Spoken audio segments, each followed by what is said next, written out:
Robbie Durant, worldwide and online. This is Man-Made Radio. Man-Made Radio. We'll be chatting to Charl Jacobs right now, joining us. He is the CEO of Phangela Group. He owns a number of companies. Company provides security for businesses and private residents around the country. We're talking hard talk with Charl this morning. Charl, very good morning to you. Robbie, how's it going? Fantastic, man. I hope you are good, Charl. You are in your security personnel guarding business, looting in KwaZulu-Natal and Gauteng, Charl. It's hard to imagine how a handful of security guards could stop so many people. Now, the talk was, why did the security guards not stop the people looting? Were any of your staff injured in the incidents? So we've been relatively fortunate that we've had no injuries. A lot of contact with looters, and we've had to engage on several different levels to mitigate risk, to prevent risk. But touch wood, as of today, no injuries to us. Certainly possible injuries to looters.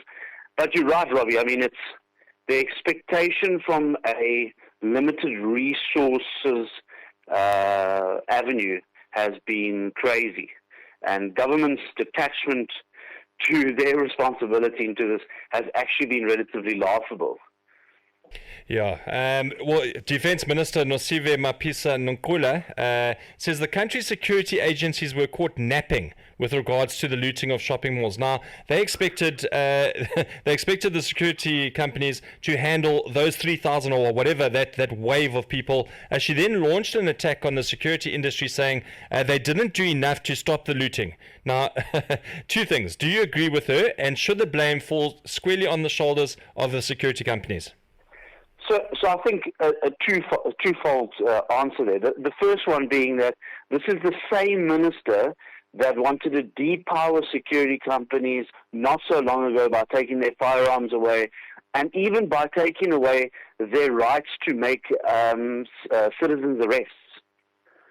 So her statement is relatively contradictory to her intentions, number one, or his intentions. The other one is that we're sitting in a position now where our taxes, our government's responsibility is really to create social economic stimuli, fiscal stimuli, and the other responsibility that they've got is to keep us safe. Now, they have failed so badly in keeping us safe that they're looking for an escape. I mean, this is like saying our country is relatively ill-educated already, but that's like saying now that it's private schools' responsibility to educate the masses, the country. It's not the private schools. Private schools are a luxury item which has been afforded to us because of their inefficiencies to provide education. So government's detachment is to their responsibility has once again proven that we've got the wrong government in charge. But I don't want to get too political. But I think the statement's relatively unfair, and I've got a solution to it, in fact. The solution is that, and this is kind of like not rallying, but I would encourage South Africans to rally behind a company like myself, like Phangela Group. We are going to list on the stock exchange. This is a turning point in the history of South Africa, in that just like our medical resources became privatized by having private hospitals, just like our education has become privatized by having private schools, now private universities, this is the time that our security forces, our police force, our SANDF, all of that actually becomes privatized. Well, and the only way we can do it is by listing a company. Charl, absolutely nail on the head. I think one of the key words that came out when she was talking was assumed private security companies would look after malls. Now, that assumed, we know that assumption is the mother of all issues. Defense Minister also then went on to say that she's learned that it's important for the police to keep regular contact with the security companies. Now, honestly, you would imagine that the police and security companies would have an open communication policy already to help each other. Is that happening? Is that a standard operating procedure for you guys? So it's really precinct dependent. And I think that's something that citizens in South Africa need to understand. You know, is I've seen memes and little video clips of security officers closing a super spa because there was a lack of social distancing in it. All right, but now the precinct under which that happened is an unaffected precinct with looting. And people are disgruntled in saying that, why aren't you doing anything about the looting, but you come in and close a peaceful shopping experience. Now, the police, in my opinion, right now, it's too segregated. Even in KwaZulu-Natal at the moment, you'll have probably 30 different precincts, and none of them cross-pollinate. So people go, where's the police? Well, the police is in their precinct. And if you've got 500,000-600,000 looters within a precinct, well, it takes the Minister of Police to be able to instruct that they can cross-pollinate into another precinct. And, I mean, we all know where our Minister of Police is.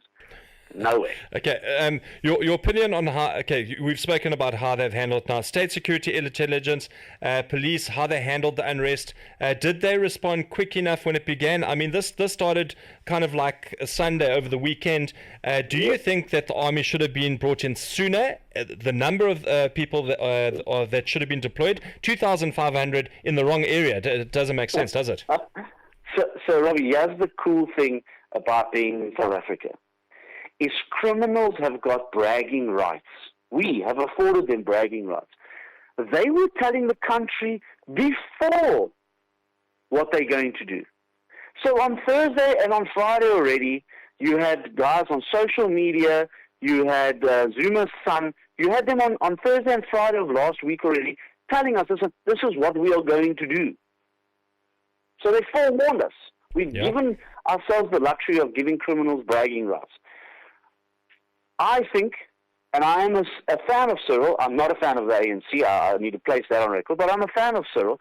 Cyril should have on Friday already deployed the army. Now, everyone knows that you defend from an epicenter. You don't react from the outside in. If he had placed the SANDF on Friday and Saturday in the areas that they thought that was, in the whole of KwaZulu-Natal. I mean, they deployed 74,000 soldiers at the start of COVID. They could have certainly deployed 25,000 to KwaZulu-Natal. Because also remember, the SANDF operate under a different jurisdiction than what SAPS would. The SANDF actually have full power. They don't have to be shot upon to shoot back. They can shoot first. Yeah, and so that's important to understand that. I think Cyril missed a trick. He should have definitely put them down on Saturday already so that we prevent rather than react. I mean, the fact that we've had to react just shows you the clumsiness and the inadequacy of the ruling party. Well, it is prevention's better than cure. So, what have you, as a security company now, as an owner of a security company and businesses, from the situation, how can you implement it going forward to be safeguarded that the businesses you are contracted to protect are protected in the future, Charl? Well, I think from a national point of view and maybe from a high level is that we certainly need to start looking at privatizing a not security force, but a policing and an army force. So a couple of things need to happen. First of all, we need to start placing some pressure on legislation that needs to change. We can't have security companies have a mandate equal to a citizen's arrest. The security companies, and may it be that you need to qualify or whatever, they need to be at the level where the police and the army are, number one. Number two is, from a private business point of view and things like that, I think it is just good business practice to really start looking at your business continuity processes that you've got in place with regards to unrest, looting, things like that. If we have had now 2 million guys looting in KwaZulu-Natal, and I think we've affected 1,800 arrests at this stage, we've got a huge problem. So from a resource point of view, so companies need to understand that just like we found it hard to digest 25 years ago to get medical aid, you need to now digest the fact that you actually need to privatize your own safety and security.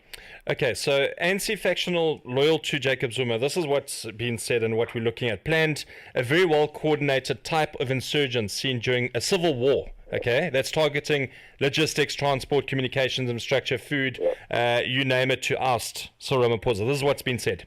Despite all the efforts, the ex-president still stays in jail. In your opinion, is the unrest over? Or do you think it will flare up again? Do you feel the ANC should be held responsible for the damages and losses that's happened? So I think one needs to possibly look a little bit deeper about the motives. Now, one thing that we've all learned about political leaders is that self-preservation is their most powerful emotion. And don't for one moment be fooled to think that Zuma and Ace hasn't got nothing to do with this. They certainly have orchestrated this. And I don't think, in my naive opinion, that this is to oust Ramaphosa. I think this is to send a message not only to the ANC, but also to their constituents that they are quite close to forming their own political party. And you'll see this more often happening as the ANC fractionalizes themselves and basically cannibalizes themselves over the course of the next 8 or 9 years. Is you're going to have these little political parties that are going to spring up with guys that have been ousted by people that have done the right thing.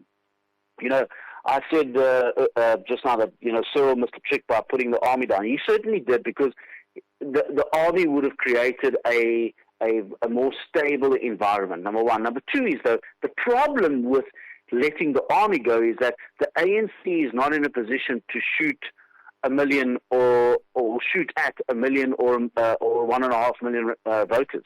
They just don't have that power, because for them to do the right thing against 1.5 million people is not going to give them another 1.5 or 2 million votes from another political party or from people that didn't vote, because the ANC have been corrupt for so long. So even doing the right thing now is going to possibly give them the wrong result, remembering that self-preservation is at the forefront of their motivation. Absolutely. Charl, if we're looking at communities now, how they've pulled together, I mean, you're looking at Durban. We've been speaking to people all the way through from this morning, chatting to people how they've come together. It just shows that South Africa can work together. I mean, you're talking about every race pulling together, protecting their livelihoods and protecting other people's property, putting their lives on the line to protect other people's property. Now, that tells you something about a country that can work if we pull together, if we put the past behind us and we actually push forward. Robbie, I love this country proper, and if I could have my life over, I would go into politics. Not because I am passionate about a demographic, a geographic, a LSM, a race. It's because I'm passionate about seeing a country succeed. I'm passionate about doing the right thing more often than the wrong thing. I'm really, really passionate about it, and I get relatively worked up about politics. And without being animated about this comment, is that I think South Africans have got the most resilient DNA in the world. People forget that from 1652, we have been in some form of turmoil, some form of conflict, some sort of revolution, evolution that's needed to happen. And we've kept afloat.